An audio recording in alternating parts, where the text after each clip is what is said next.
Hi all welcome to food for all. இன்றைக்கி நம்ம சேனலில் ரொம்பவே டேஸ்டி அண்ட் ஈஸியான கோயம்புத்தூர் ஸ்பெஷல் அரிசி பருப்பு சாதம் தான் எப்படி பண்ணுறதுன்னு பார்க்க போகிறோம். வாங்க பார்க்கலாம். இது பண்ணுறது ரொம்பவே ஈஸி. ஒரு பவுலில் 3/4 கப் போல் சாப்பாட்டு அரிசி எடுத்துக்கலாம். கூடவே 1/2 கப் போல் துவரம்பருப்பு எடுத்துக்கலாம். நம்ம அரிசி எந்த அளவுக்கு எடுக்குமோ அதுலேருந்து ஒரு 1/4 பங்கு கம்மியாக பருப்பு எடுக்கணும். இப்போ ரெண்டையும் கழுவிட்டு நல்லா ஒரு 10 நிமிஷத்துக்கு மட்டும் ஊற வச்சுக்கலாம். இப்போ ஒரு குக்கரில் கொஞ்சமாக எண்ணெய் விட்டுட்டு எண்ணெய் காஞ்சதும் கடுகு சீரகம் தாளிச்சிக்கலாம்.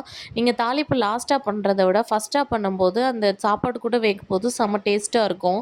இப்போது ஒரு கைப்பிடி அளவு பூண்டு, ஒரு கைப்பிடி சின்ன வெங்காயம் சேர்த்துட்டு ஒரு முறை வதக்கிக்கலாம். கூடவே 2 பச்சை மிளகா, 4 காஞ்ச மிளகா காரத்துக்கு சேர்த்துக்கலாம். இப்போது ஒரு முறை கலந்து விட்டுட்டு நம்ம ஒரு பழுத்த தக்காளியை பொடிசாக கட் பண்ணி அதையும் சேர்த்துக்கலாம். தக்காளி லைட்டாக வதங்கினதுமே இதில் தேவையான மசாலாலாம் சேர்த்துக்கலாம்.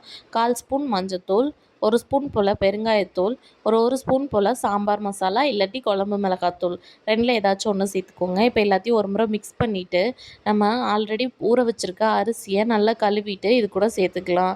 நல்லா அரிசியை மசாலா கூட நல்லா பெரட்டி விட்டுட்டு 3/4 கப் அரிசி 1/2 கப் பருப்புக்கு நான் இன்றைக்கி 4 டம்ளர் தண்ணி சேர்த்துருக்கேன். தண்ணி வந்துட்டு அதிகமாக சேர்க்க தேவையில்லை. இந்த சாதத்துக்கு கொஞ்சம் உதிரியாக இருந்தால் தான் நல்லாயிருக்கும் டேஸ்ட்டு.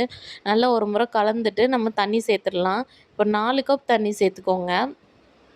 தண்ணி சேர்த்துட்டு நல்லா கொதி வந்ததுமே ஒரு கைப்பிடி அளவு கருவேப்பிலை சேர்த்துட்டு குக்கரை மூடி போட்டுட்டு ஒரு 3 விசில் விட்டால் போதும். நல்லா உதிரியாக அரிசி பருப்பு சாதம் டக்குன்னு ரெடி ஆயிரும்.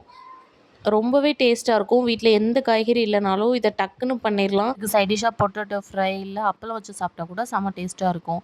சூப்பர் டேஸ்டியான அரிசி பருப்பு சாதம் ரெடி ஆயிடுச்சு. எப்படி இருக்குன்னு செஞ்சு பார்த்துட்டு மறக்காமல் கமெண்ட்ஸில் சொல்லுங்கள். நம்ம சேனலை மறக்காமல் சப்ஸ்கிரைப் பண்ணிக்கோங்க. உங்களை இன்னொரு வீடியோவில் பார்க்குறேன். அது வரைக்கும் பாய்.